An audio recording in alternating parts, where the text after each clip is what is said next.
Please repeat, guys. Please repeat. This one, my heart goes out to the please repeats. Okay, this is the please repeat. You are so amazing. Because I was the biggest please repeat, guys. Just really understand, guys. I was such a Betamon pussy boy. You teach me and I'll teach you. Betamon. Gotta catch 'em all. Betamon. Gotta catch 'em all. I was such a pleaser Pete. So, word pleaser. Definition: to make glad or to be agreeable.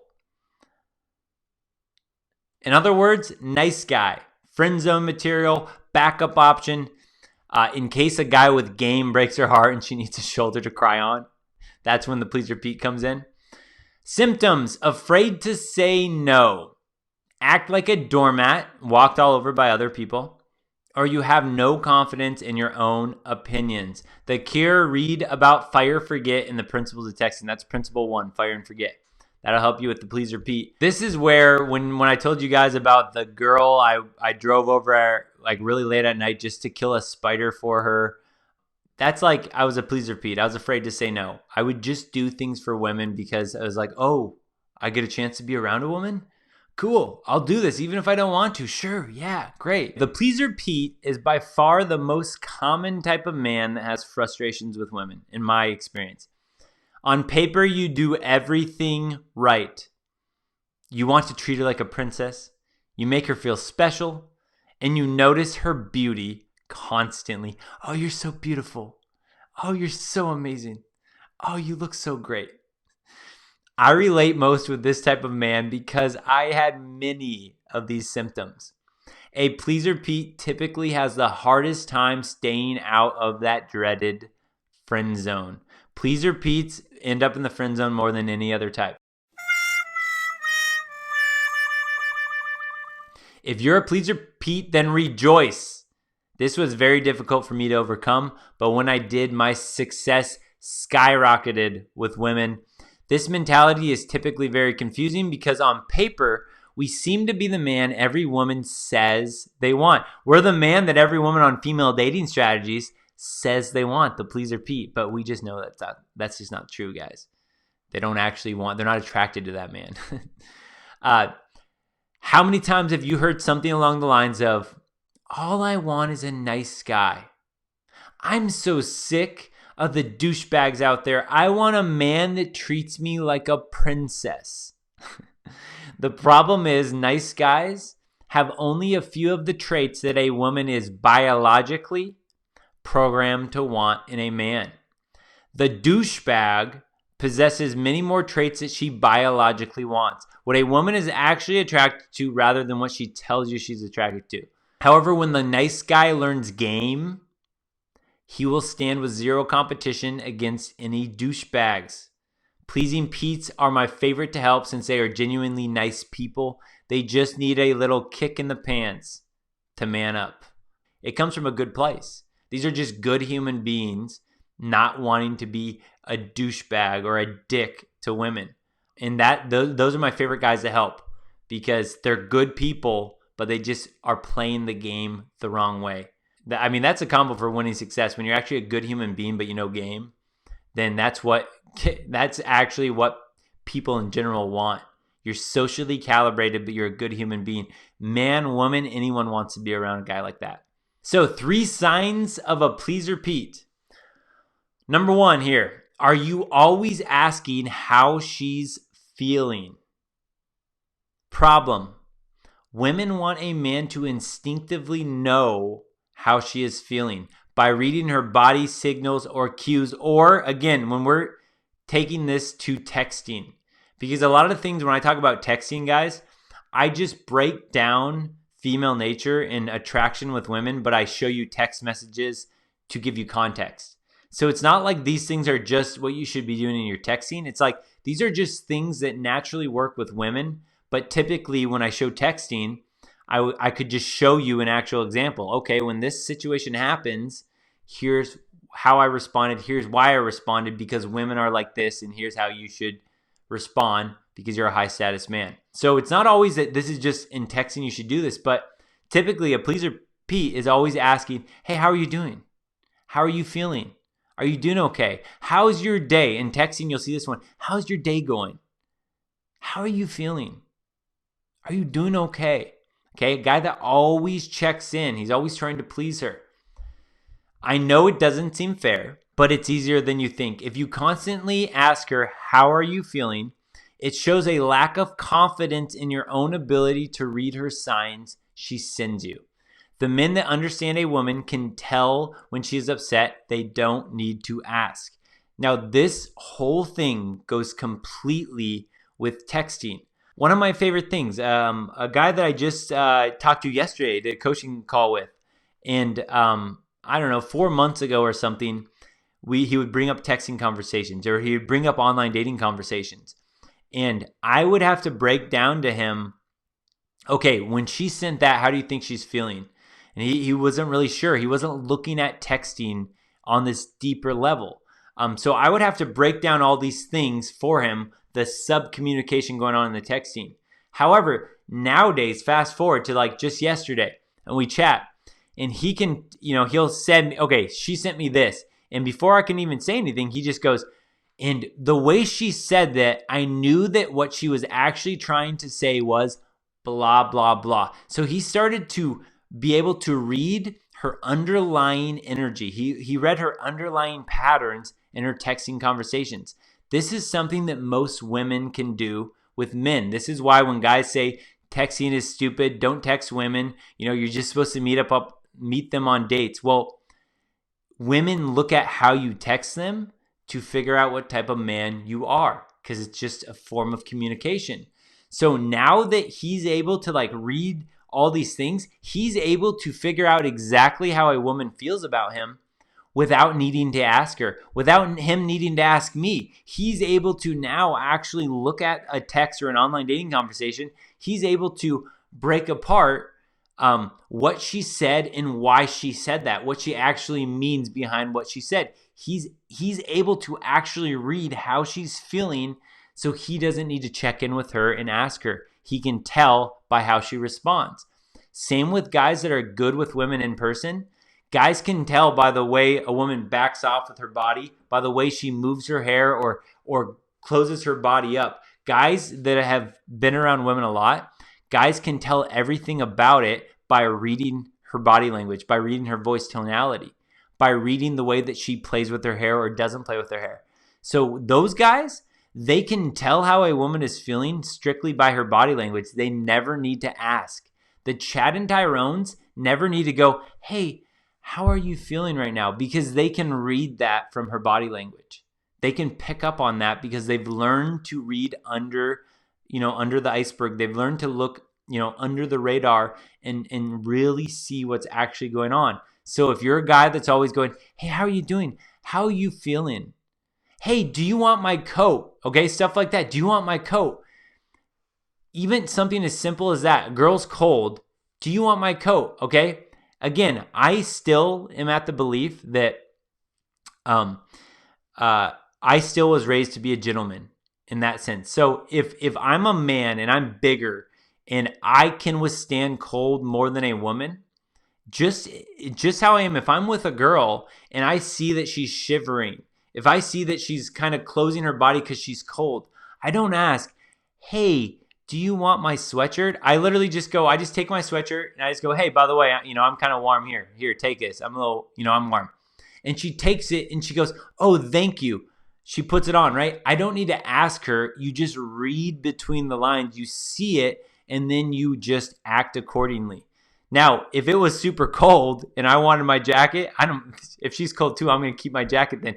But most of the time it's like I can withstand it or whatever. So I'm going to take it off. But that's just a small example of the difference between asking a woman how she's feeling, trying to check in with her, and just knowing. You can read her body language. You can read the way she's communicating.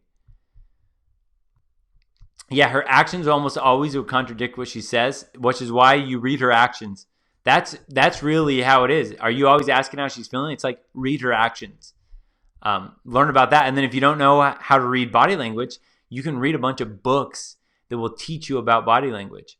So then you can interpret it in your own way in that sense.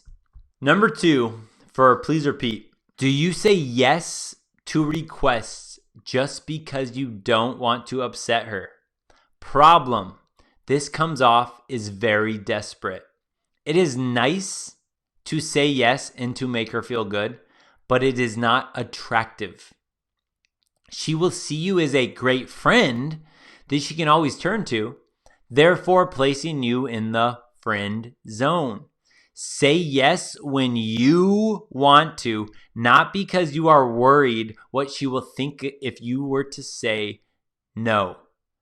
Remember, women and men want what they can't have. Now, as an example, I've gotten guys that will have, asked me, hey, is this a test? I was at work. My girl called me and said, hey, I got a flat tire. Can you come fix it for me type thing? Okay. And that whole idea of, he was looking at like, is this a test? Yes or no? It's like, don't even look at it like if it's a test. Just go, hey, you're at work right now. Do you really want to actually drive across just to fix her tire when you know she could call AAA or whatever else? Do you actually want to do that? If you don't, then don't do it. Because the guys that say yes, they're doing it because they don't want to upset her. Well, shoot, if I don't do it, then when I get home later, she'll get all mad at me because I didn't do it and I made her call AAA or whatever. It's like, no, don't worry. Say yes because you want to do it, not because you're worried about what will happen if you don't do it. That's an example where I was totally in the wrong when that girl wanted me to drive over and smush this spider for her. 1, I didn't want to do it because I don't like killing spiders or anything. But 2, I didn't want to drive over that late at night just to do that for her. I did it anyway. I was a beta-mon pussy boy. Gotta catch 'em all. Beta-mon. Gotta catch 'em all. And I got nowhere with that girl. I've never even kissed that girl I'm talking about. You got to say yes to things because you want to do it, not because you don't want to upset her. If you say yes to things just because, you'll become a pleaser Pete. All right, and the third one for pleaser Pete. Do you agree with everything she says? Problem. A woman cannot trust a man that agrees with everything. Here's a very simple example. Her. Do you like the color red or green better? You. Green. Her. Red is better. You. Oh yeah, I actually do like red better. You guys wouldn't believe how many guys are actually play along just like that. I mean, it can come in, that was a simple example, but it can come in a lot of different ways. Like if a girl's like, oh, hey, who did you vote for in the presidential election, the 2016 presidential election? She's a Hillary supporter. And a guy's like, oh, I voted for Trump. And then she's like, God, I hate Trump. He's such a racist. And if that guy goes, yeah, he is. I can't believe I voted for him. He's such a racist. Right? You go backwards on something that you had done or whatever based on her reaction. You are a pleaser Pete, and she won't respect you. I guess I'll give a less polarizing example in the sense of just take a male feminist. Just take a male feminist. Those disgusting human beings called male feminists. And just think about that. Male feminists agree with everything about feminism, right? Just think about that from a different perspective. A woman talks about equality, feminism, all that stuff, and a guy just goes, oh, I didn't think of it that way. Yeah, I totally agree, right? A man giving up his manhood to cater to women, the women cannot trust him. And which is so interesting, why so many feminists, right, with the false accusation charges, false allegations. Well, you know what is actually true is a lot of the male feminist douchebag pleaser Pete's don't even really believe in the male feminism thing. They just lie.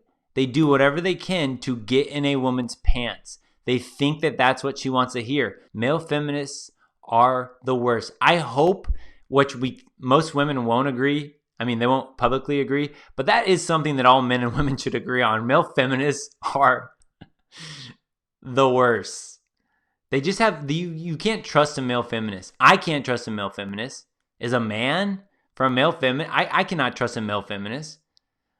Same with the women. Same with women. But in this whole idea of, do you agree with everything she says? She just can't trust you because she can't trust that you have balls. She can't trust that you stand up for what you want. If a girl combats me on something, it makes me take a stronger stance than before, because it's like, get out of here. Don't try to tell me what to do. I will never be told what to do. I trust myself. I trust my vetting. I trust my information I get to. But if a girl tries to tell me what to do, screw that. I'm going to call them out every single time. Oh, I like this. Leon. Yeah, a lot of women give me the test I can't stand PlayStation, or you always talk about games. I just say, yeah, I still enjoy them. Beautiful, Leon. Beautifully said. Exactly. If a girl says, so here's the example. Yeah, exactly. And this is where it goes to that next level of like, a lot of guys really believe that if girls don't like video games, so anytime a girl's around, I got to stop playing video games. Where again, it's totally the opposite for me. I want to, if I'm going to play video games and a girl wants to come over, and I'll just tell her, it's like, I'm playing video games. Do you actually want to come watch? If you want to watch, that's cool, but I'm not going to stop playing. I told my buddies I'd play with them. We're going to play. It's like, that's the type of, when you stand your ground, especially when they try to shame you, it's even more attractive to women because you have balls. You're not afraid to stand up for things you believe in, even as something as simple as video games, something like that. But that's a great example, Leon. Great example. Yeah, male feminists, dude. Male feminists. Give me the creepy crawlies. I could tell you a story about when I met this young girl. She's like 23, and this other guy, and I started talking to this girl about feminism, and I started like laughing at her because she was a feminist, and I started like basically just tearing it apart. We were at a party, and she had this boyfriend, this guy. Well, this guy comes up, and I start to try to take his side, and I start to like laugh, and I'm like, yeah, she was talking about feminism, and I was like, hey, you should be respecting your man for his differences. Respect the things that he can do that you can't do. That's how a good relationship is. I started like trying to butter this guy up, like trying to play on, try to buddy with him. I always try to hook other guys up if I can. I always believe it will come back, and they'll try to do the same for you.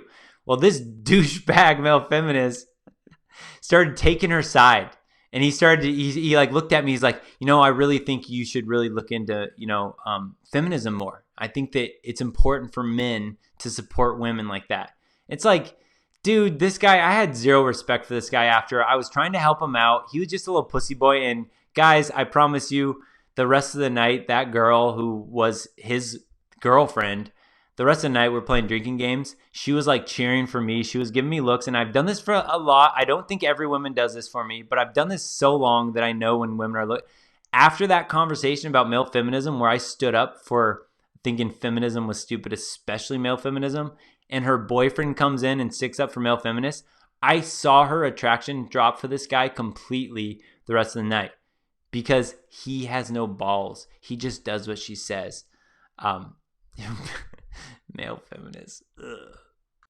Don't forget, subscribe, like, comment, share the video, but definitely subscribe.